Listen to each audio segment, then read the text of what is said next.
আসসালামু আলাইকুম গায়ে যে যেখানে আছো আশা করি সবাই ভালো আছো। আমিও তোমাদের দোয়ায় আলহামদুলিল্লাহ ভালো আছি।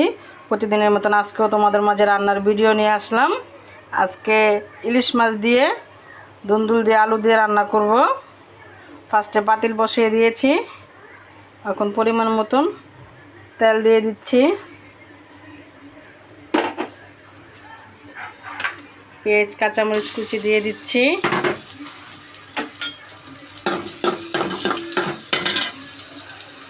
ভাজা হয়ে গেছে। এখন পরিমাণ মতন পানি দিয়ে দিচ্ছি। আমার 1 কেজি দুন্দুল, 2টা আলু দিয়েছি, সাথে 1.5 চামচ হলুদের ফাঁকি, 2 চামচ মরিচের ফাঁকি, পরিমাণ মতন লবণ দিয়ে দিচ্ছি। আমি ইলিশ মাছে আদা রসুন ব্যবহার করি না, তোমাদের ভালো লাগলে তোমরা আদা রসুনটা ব্যবহার করতে পারো। আমি পানিটা বেশি দিয়েছি কারণ আমি ইলিশ মাছটা কষে রান্না করব।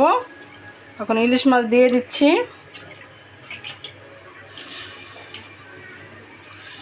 এই যে দেখো ইলিশ মাছ দিয়ে দিচ্ছি। ইলিশ মাছটা দেখো কষানো হয়ে গিয়েছে। এখন আমি ইলিশ মাছটা উঠিয়ে নিব। ইলিশ মাছটা উঠিয়ে নিয়েছি। আলু দিয়ে দুন্দুল দিয়ে যাতে রান্না করব, দুন্দুলটা দ্রুত সিদ্ধ হয়ে যায় তোমার, তার জন্য আগে আলুটা সুন্দর করে কষিয়ে সিদ্ধ করে নিব। সাথে আলু আর টমেটো দিয়ে দিচ্ছি। এখন নেড়ে ছেড়ে সুন্দর করে ঢেকে দিব। আলুটা দেখো কষানো এবং সিদ্ধ দুটোটাই হয়ে গেছে। আগের থেকে আমি ধুয়ে পরিষ্কার করে রেখেছি। এই যে দুন্দুল এখন দিয়ে দিচ্ছি। দুন্দুল থেকে অনেক পানি উঠে, পানি দিতে হবে না। এখন ঢাকনা দিয়ে ঢেকে দিচ্ছি। দুন্দুলে দেখো কত পানি উঠেছে, অনেক পানি উঠেছে। এটার সাথে পানি একদম কম দিতে হবে, কারণ দুন্দুলে প্রচুর পরিমাণে পানি উঠে। দুন্দুলের সাথে দেখো এখন মাছ আর পরিমাণ মতন পানি দিয়ে দিচ্ছি। আমি মাছটা আগে থেকে কষিয়ে রেখেছি, ওই মাছটাই এখন দিয়ে দিলাম।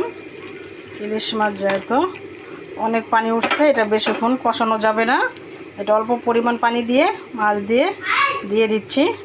দুন্দুল তরকারিটা প্রায় হয়ে গেছে। এখন ধনিয়া পাতা কুচি দিয়ে দিচ্ছি।